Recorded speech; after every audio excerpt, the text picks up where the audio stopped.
주의 말씀은 내 발의 등이요 내 길의 빛이니이다.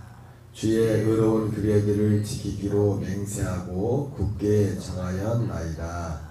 나의 고난이 매우 심하오니 여호와여 주의 말씀대로만을 살아나게 하소서. 여호와여 구하오니 내 입이 드리는 자원 제물을 받으시고 주의 공의를 내게 가르치소서.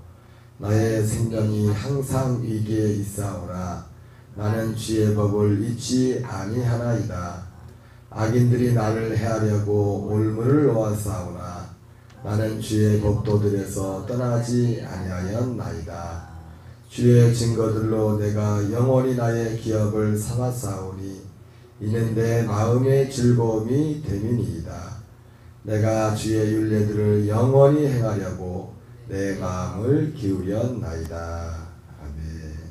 할렐루야. 오늘은 어제 이어서 시편 119편 105절부터 112절까지 본문의 말씀을 중심으로 내 발의 등과 내 길의 빛이 되는 주의 말씀, 내 발의 등과 내 길의 빛이 되는 주의 말씀이라는 제목으로 하나님의 말씀을 전하겠습니다. 오늘 시인은 주의 말씀이 자신의 발의 등과 자신의 길의 빛이라고 고백하고 있습니다. 오늘 우리가 이 세상을 살아가면서 오늘 시인과 같이 고백할 수 있는 사람들이 있다면 세상에서 가장 복된 자인 줄 믿습니다. 이 시인은 그래서 이 어제 그러면서 이 시인이 이렇게 고백하는 그런 것들에 대해서 말씀을 드리면서 주의 말씀이 특별히 이제 주의 말씀이 두 가지라고 했습니다. 우리 고린도 4장 6절에 나오는 것처럼 하나님이 빛이 있으라 말씀하던 하나님이 세상을 만드실 때 통치했던 그 말씀하신 하나님의 그 말씀이 있고, 그래서 우리가 그 말씀을 믿음으로 이 말씀을 첫 번째 말씀을 믿는 것은 대단히 중요한 겁니다. 그 모든 믿음의 기초가 첫 번째 말씀, 하나님이 살아계신 것. 히브리서 11장 6절에 나온 것처럼 하나님이 살아계심을 믿는 데죠. 하나님을 경외하는 그런 신앙. 하나님이 살아계심을 믿는다는 것은 히브리서 6장에 나오는 것처럼 죽은 행실을 회개함과 하나님께 대한 신앙과 하나님에 대한 전도서 12장 13절 14절에 나오는 것처럼 일의 결국을 다 들었으니 하나님을 경외하고 그의 명령을 지킬지어다. 이 믿음, 말씀으로 세상을 6일 동안 만드시고 안식하였던 그 하나님의 창조의 역사 가운데 그 주 대신 우리 모든 만물의 주가 되신 하나님에 대한 신앙. 그래서 하나님이 우리를 부르기를 하나님의 영광을 위하여 창조했다. 그렇게 말씀하시는 것처럼 우리의 삶의 자리를 그 자리로 가게 하는 것이죠. 그러나 진짜 주의 말씀, 우리에게 빛이 되는 우리의 등이 되는 이제 말씀은 이제 그 말씀을 기초로 이런 모든 믿음 위에는 그 믿음이 기초가 되는 겁니다. 항상 그 요소가 기본적으로 전제되어 있는 겁니다. 그 신앙이. 고넬료가 복음을 받을 때에도 그 믿음의 기본이 되어 있었고, 에디오피아 내시도 그렇고, 그리고 수가당 여인도 그렇고 주님을 만났을 때 다 그러한 믿음의 기초 위에 복음을 받았다는 것입니다. 어쨌든 이 시인은 그러면서 105절 이렇게 할 수 있을 때는 가장 중요한 것이 뭐냐면 이 말씀이 첫 번째 말씀이 되었던 두 번째 말씀이 되었던 가장 사실 중요한 것은 이렇게 고백할 수 있는 것은 내 발의 등이요 내 길의 빛이라고 이런 결론이 나올 수 있을 때는 제일 먼저 그 중요한 게 뭐냐면은 그 말씀에 대한 어제 강조했던 게 그 자원 제물이라는 걸 봐서 자원 제물 억지로 이거를 누가 시켜가지고 이게 되는 게 아니에요. 이거다 하고 아무리 본인이 그것을 깨닫고 본인이 열려야지. 그게 첫 번째 말씀이 되었던, 두 번째 말씀이 되었던 그 말씀에 대한 어떤 깨달음과 그 믿음이 액면 그대 자기에게 그것이 믿어져야 그가 이 믿음의 길을, 이 말씀을 따라갈 수 있고 말씀을 지킬 수가 있는 것입니다. 그래서 마태복음 13장 44절에 나오는 것처럼 마치 그 말씀이 무엇이 되었든지 간에 천국은 마치 밭에 감춘 보화를 발견하는 것 같다. 그랬던 것처럼 당사자가 그 하나님의 말씀이, 오늘 내 발의 등이요 내 길의 빛이라고 말했던 이 주의 말씀이 그 본인에게 있어서 밭에 감춘 보화같이 이거다. 이게 그래서 6절에 나오는 것처럼 주의 의로운 규례들을 지키기로 맹세하고 굳게 정하였나이다. 그 주의 말씀을 지키기로 맹세하고 굳게 정한 것이 누가 막 시켜서 너 맹세해 이렇게 해가지고 억지로 한 것이 아니라 본인이 이거다라는 이 답을 내는 거예요. 이것이 여러분 이거 없이는 못 갑니다. 이거 없이는 못 간다고요. 이 결론이 내리지 못하면은 가지를 못한다고요. 왜냐하면 오늘 시인도 고백을 하지만은 이 말씀으로 인해서 이 말씀의 길을 가는 데서 항상 여러 가지 장애물들이 있어요. 이런 장애물들을 이기고 이 말씀의 길을 계속 갈 수 있는 것은 가장 중요한 것이 뭐냐면 이 말씀에 대한 확신입니다. 이 말씀에 대한 어떤 결론이 내리지 않으면은 가다가 중간에 탁 물러갈 수밖에 없어요. 그래서 오늘 시인이 고백했던 이 믿음의 고백이 우리의 삶 속에 있으려면은 바로 가장 중요한 것이 바로 이 말씀에 대한 가치, 이 말씀에 대한 눈이 열리는 것. 이것이 하나님의 말씀입니다. 이것이 하나님의 뜻이라는 객관적이고도 실제적인 분명한 그것이 우리에게 확증이 돼야만 우리가 이 길을 갈 수가 있는 겁니다. 여러분, 우리가 어떤 신앙적인 체험적인 것도 굉장히 중요하지만은 그래서 하나님의 말씀, 먼저 기록된 그 말씀, 예전에 그 어떤 목사님이 아주 오래전인데 굉장히 이제는 교회를 하나님 은혜로 교회가 크게 성장했는데 어느 만치 가니까 그 어떤 목사님이 하셨던 말씀 뭐냐면 뭔가 신학이 좀 부족한 것 같다. 신학이라는 말이 좀 그렇지만은 우리 교회를 이끌고 가는 어떤 중요한 어떤 이론적인, 쉽게 말하면 신학이라는 건 이론적인 거지. 이 어떤 토대, 이것이 좀 부족하다. 그런 말씀을 했던 아주 오래전 얘기입니다. 교계에 좀 이름 있는 목사님이 그런 말씀을 하셨었는데 우리의 신앙에 있어서 이거다. 그래서 사실 여러분 어제도 그렇고 주일날도 그렇고 이 뜻에 대해서 말했지만은 사실은 하나지 않습니까? 그 이 뜻에 대해서 계속 제가 그 작업을 하는 이유 중에 뭡니까? 물론 그것이 모든 것을 다 포함하고 있지만은 그 작업을 하는 거 뭐냐면 이겁니다. 하나님의 뜻은 하나님이 우리에게 그러니까 창세 전부터 해가지고 그게 짧은 시간에 그걸 더 세세하게 하진 못하지만은 하나하나 짚어주는 게 뭡니까? 가장 중요한 작업이 우리 속에 이루어져야 할 작업이 뭐냐면 물론 이것은 동전의 양면 같아서 여기에 대한 깨달음이 열려야죠. 깨닫는 만큼 그것을 소중하게 생각하는 겁니다. 깨닫는 만큼. 그리고 깨달았고 소중히 생각해야만 이걸 누가 시켜서가 아니라 그 길을 갈 수가 있는 거예요. 나의 고난이 매우 심하오니 여호와의 주의 말씀대로를 살아나게 하소서. 그것이 있어야만 그 길을 계속 갈 수 있는 겁니다. 그래서 109절 110절에도 보면 나의 생명이 항상 위기에 있사오나 나는 주의 법을 잊지 아니하나이다. 악인들이 나를 해하려고 올무를 놓았사오나 나는 주의 법도들에서 떠나지 아니하였나이다.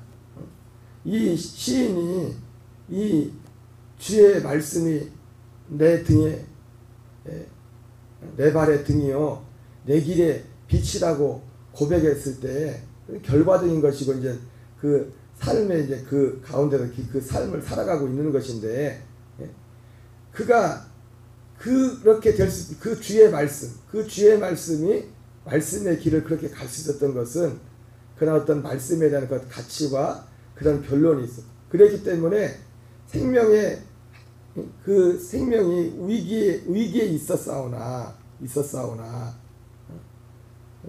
주의 법을 잊지 않았다는 거죠. 그것이 최고의 가치였기 때문에 그에게 있어서 최고의 가치였기 때문에 그리고 악인들이 나를 해하려고 올무를 놓았사오나 나는 주의 법도에서 떠나지 아니하나이다.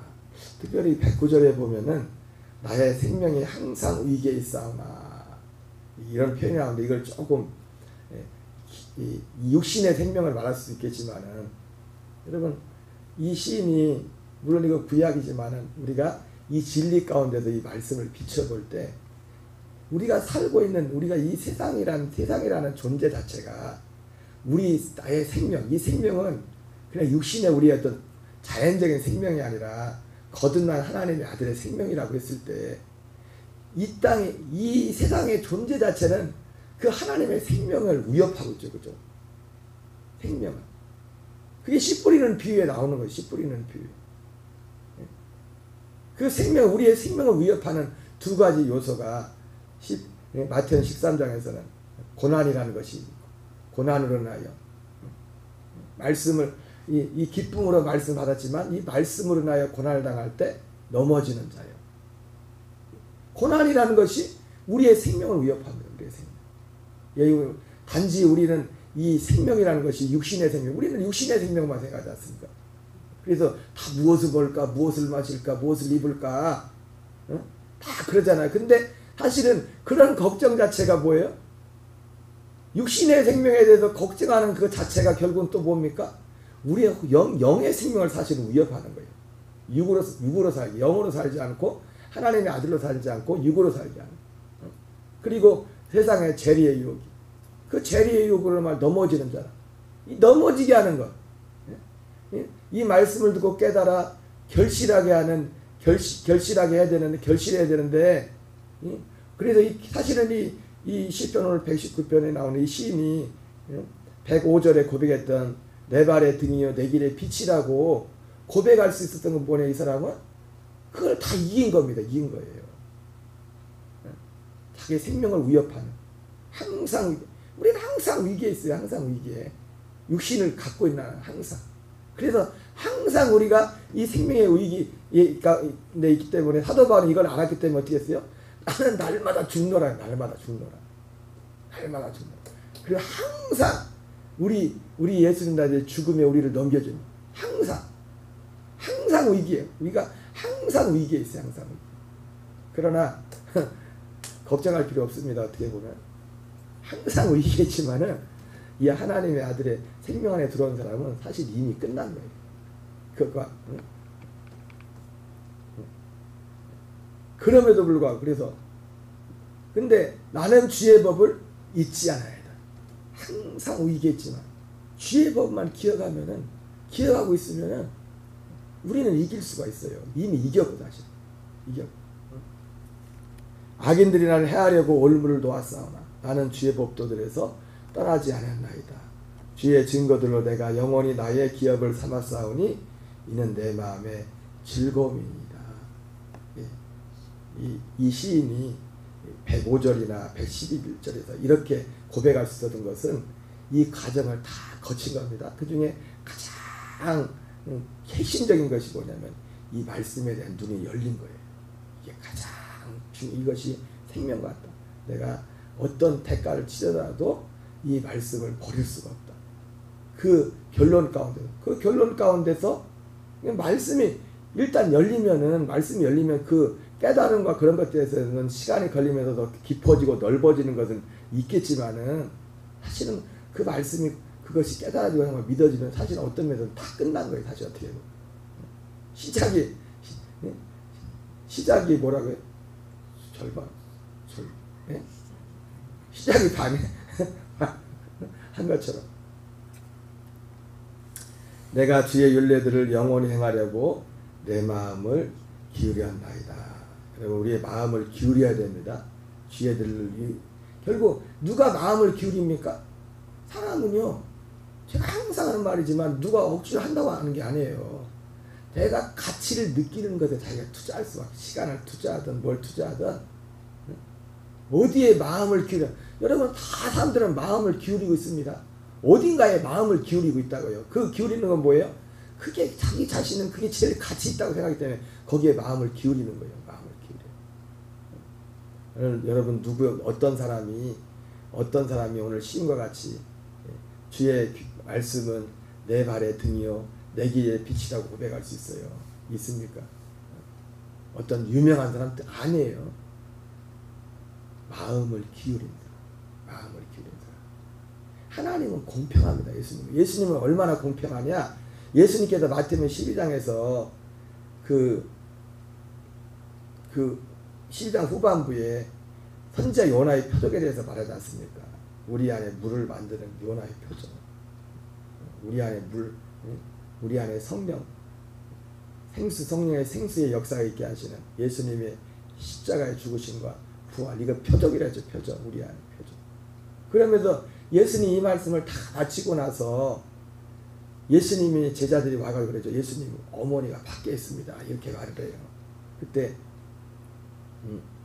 예수님 뭐라 합니까? 누가 내 어머니며 누가 내 모친이며 내 모친은 내 형제는 내 자매는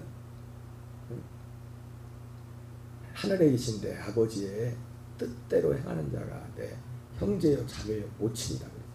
예수님이 얼마나 공평하신 분인지 아세요? 누가 오늘 신과 같은 이런 고백을 할 수 있습니까? 어떤 특별한 예수님의 어머니라고 어떤 특별한 아니에요. 하나님은 공평합니다. 오직 여기에 우리의 마음을 드리고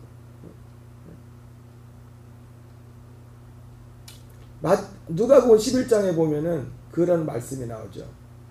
사실 누가복음 11장도 뭡니까? 주기도문이잖아요. 주기도문 하면서 주기도문이 결국 뭡니까? 이 말씀을 구하는 거지 않습니까? 이 말씀을. 그러면서 그런 비유가 나옵니다. 기도하라 구하라 그 말씀하기 전에 먼저는 그런 구해야 될 어떤 내용들에 대해서 말하고 그리고 그것을 구하는 태도에 대해서 말합니다. 이렇게 기도해라. 여러분 주기도문이 이렇게 예수님 이렇게 기도하라. 그것이 여러분 좁은 길을 가려면 좁은 길에 대해서 다 마무리 짓지 못했지만 좁은 길을 가려면 그 좁은 문이라는데 좁은 문을 가려면 어떻게 꼭 기도해야 됩니다. 기도 없이 갈 수가 없어요. 근데 그 기도하는데 예수님이 그래서 기도를 가르쳐 주잖아요. 기도의 내용을 가르쳐 주죠. 그리고 기도의 태도를 가르쳐 주는데 누가복음 11장에서는 어떤 사람의 친구가 여행 중에서 밤에 먹을 게 없어가지고 밤중에 먹을 것을 하고 친구 집에 가서 막 문을 막 두드린단 말이에요.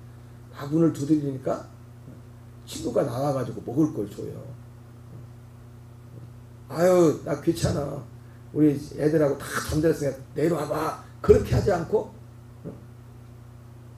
그걸 주지 않겠느냐고 말이에요. 예수님이 요구한 것을. 그러면서 왜 그걸 준다고 했어요? 벗됨을 인해서 주는 게 아니라 그의 강청함을 인해서 주는 거예요. 예수님이 어머니이기 때문에 주는 게 아니라 형제이기 때문에 모친이기 때문에 주는 게 아니라 강청함을. 누가 강청합니까? 배부르면 강청하지도 않아요. 필요하니까 강청하는, 필요하니까 강청하는 거예요. 이 가치를 알고 강청하는 자, 이 안에 있는 자, 내 마음을 기울였나이다. 이 사람이 내 마음을 기울였습니다. 내 마음을 굳게 정했습니다. 이런 모든 승패는 결국 여기에 달려있어요. 여기에 달려있어요. 오늘 우리 교회를 들어가라는 모든 지체들에게 이 은혜의 문이 활짝 열려서 이 길을, 생명의 길을 다 함께 걸어가는 복 있기를 주의 이름으로 축원합니다. 주기도문을 마치겠습니다. 하늘에 계신 우리 아버지여, 이름이 거룩히 여김을 받으시오며 나라의 마옵시며 뜻이 하늘에서 이루어지는 것 같이 땅에서 이루어지이다. 오늘날 우리에게 일용할 양식을 주옵시고 우리가 우리에게 죄 지은 자를 사하여 주는 것 같이 우리의 죄를 사하여 주옵시고 우리를 시험에 들게 하지 마옵시며 악에서 구하옵소서. 대개 나라와